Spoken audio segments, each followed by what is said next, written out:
For as long as I can remember, I had to be perfect. Seraphina, you're not like the others. You were born gifted. You will rise above your peers. I must be stronger than everyone. I must be smarter than everyone. I must be perfect. But when you're consistently perfect, it's no longer an accomplishment. Perfect becomes an expectation. Others start watching, and they start judging. What is going on, ladies and gentlemen? It's your boy, the one and only Almighty Anon, bringing you yet another episode of Unordinary Analysis. Today we're going to be covering chapters 14 through 20. I'm not going to lie, this one might not be the most top tier of an episode because I was really bad with my time. Following up from an end of a Mass Effect obsession, I'm currently super hooked on Final Fantasy 16. I put in an ungodly amount of hours recently, and while I did take a little bit of time throughout the week to work on my script for this episode, it's currently Saturday and it's supposed to come out essentially tomorrow night at midnight. But I finished my script this morning and I finished getting my screenshots. I edited all of my screenshots this morning, etc., etc., etc. So it might be a little more rushed than some of the other episodes, but I'm hoping it's still good quality and I'm hoping you guys enjoy it. So if you just happen to be stumbling upon this video and you've never heard of Unordinary, I highly recommend going and checking out my first two videos where I covered from the prologue through chapter 13. Just as a brief recap from last episode, Sarah and John got into an argument at the Woba Boba, got Sarah's ability gauged at the mall, they survived an invisible stalker, we discovered that some unnamed group is tracking people in the city, and Arlo recruits Sarah, true queen of Welston-Fina, for something called Turf Wars. So, without further ado, let's just hop into the chapters where we're at now. I want to get this ball rolling for you guys. Chapter 14 opens us on the battlefield, Turf Wars. Agwin School looks like a bunch of copycat losers, so I guess you could say they look unordinary. Huh?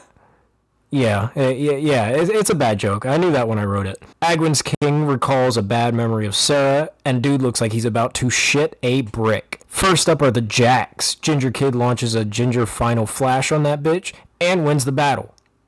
No, but this fight was super cool. I just try to omit some details to give you all incentive to go and read the story for yourself. For real though, are we ever gonna learn this dude's name? Agwin's queen thinks she's hot shit and volunteers to go next. And the chapter ends there. Chapter 14 was a really cool one. The politics and the fighting, I highly suggest you go and give it a read. The art in this chapter is also super bright and colorful, so really everything just pops. 15 opens at the start of the Welston Jack versus the Agwin Queen, and it gives us another set of power scales.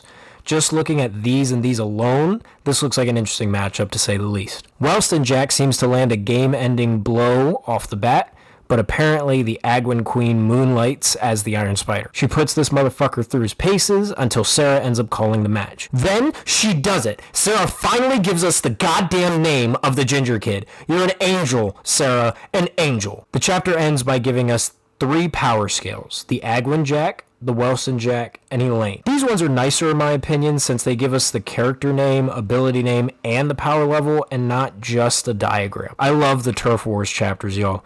They give us such a nice change of pace from just the typical slice of life chapters. It's super fun to read. They're action packed. They're super colorful. So all the more reason that you should go and read these chapters for yourself. Chapter 16 opens with the Agwin King congratulating their queen, which to me is sort of odd. I mean, shouldn't a queen be expected to easily dispatch a jack?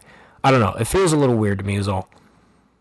Agwin King provides some exposition, and we get to see Arlo and the Agwin Queen's power scales. If you haven't been reading the categories, they are defense, power, speed, recovery, and then the oddball, trick. I was very confused when I saw these for the first time, so without spoiling anything, I'm going to go ahead and clear up trick for y'all. Trick consists of a lot of things, which can make it hard to provide an example. At least an example without spoiling anything. Let's take Blyke and his ability Energy Beam. If he primarily uses it to shoot blasts, then it makes sense that his stats are heavy in power with a bit of lean towards defense and speed. But, and no, he can't do this, Let's say that Blight could shoot blasts that flurry around him to act as a sort of shield. That would lean his scale towards Trick. It would also kind of lean it towards defense a bit more, but Trick primarily because that's not its main purpose. Trick essentially is just whatever might not normally be accounted for in an ability. I know it's a little bit of a wish-wash explanation, but it's hard to provide good examples without spoiling anything. Let's go back to the scales. Notice how both of them have heavy defensive capabilities. Then, where Arlo has power, Agwin Queen has speed. If these three stats were all that mattered, it would be hard to predict who'd win this fight. But Arlo and the Queen both have trick stats. Whatever their wild cards are may just be the determining factor. The fight starts with the Queen on the offensive when, BAM! Arlo pulls up with a goddamn barrier. Throwing more attacks, the Queen starts getting cut up, which must mean Arlo's trick is damage reflection. Arlo closes in like a hungry shark, and if you look closely, you'll see Arlo blocks the attacks by closing her inside of a barrier. Some more cool shit happens, then the Agwin King calls the fight. But fuck all that. Arlo's out for blood and ain't stopping now. Ultimately, SERAPHINA calls the fight, and the chapter ends. Oh, and we get the full power scales for Arlo and the Queen reign. Chapter 17 starts off with Arlo being pissed at Sarah for trying to stop him, so he ignores her and keeps on with his business. Sarah bursts into action as I feel myself pee my pants a little bit. I mean, come on. We're about to witness the two powerhouses of Wellston duke it out, and Sarah already kind of scares me. She slams the barrier, and we can see that Arlo even gets hurt from it. So his trick must have a similar effect on himself. But why didn't he get fucked up when Rain got all cut up from attacking him? Arlo lets Rain go before entering the scariest staring contest I've ever witnessed. Agwin King has the least amount of brain cells possible, and because of that, Sarah gives him two options. Quit or fight her. Agwin King manages to rub his brain cells together and forfeits. Back on the train, Arlo and Elaine are having a private conversation. Turns out Elaine was intentionally put as Sarah's roommate to keep an eye on her. Okay, I see. When Sarah hadn't come home that previous night, Elaine was scared to tell Arlo. She wasn't worried about Sarah at all. Anyway, Arlo asks what changed her, and Elaine says, him, meaning John. Turns out, even though John is target number 1 at school for being a cripple, Arlo doesn't even know him. Before the chapter ends, Arlo says, as for this John guy, I'll deal with him. 18 opens with John watching another Ember report while he's in town. The news shows a field reporter going and getting public opinions on Ember before John dips out. Back at Wellston, we see Blight get snuck up on by this guy. Blight tells Ginger number 2 that Sarah went to Turf Wars, which must be some kind of tremendous news given his reaction. If Sarah is Wellston's true queen, why is Remy in the queen position? Guess we'll have to read more to find out. Ginger 2 is a bad influence, and we come back to John. John and Arlo bump into each other. John apologizes, and Arlo's little kiss ass pops off on John. Then, Arlo shocks the entire multiverse by telling his kiss ass to stand down, and even wishes John good luck on his test. Arlo, I don't know what your plan is here, bud, but I like ya, so leave my boy John alone, dude. Chapter 18 pretty much ends there. Don't forget you can access Webtoon for free on iOS, Android, and PC, and you'll be missing a lot of this series' heart and charm if you don't read it for yourself. 19 begins with Kiss Ass flooding Arlo with questions, but Arlo has one of his own. If you had no ability and you just bumped into the king, how would you react? Arlo recalls the lack of fear or panic in John's expression during the exchange. Personally, I think it's because John's a pimp. Anyway, we see Sarah get a perfect score in her game, and that spurs some memories for her. She recalls amongst her memories a time before they were friends, where she could have helped John and didn't. And then the chapter ends. Granted, I chose to omit a lot of Sarah's flashbacks just to give you all incentive to go read it for yourself.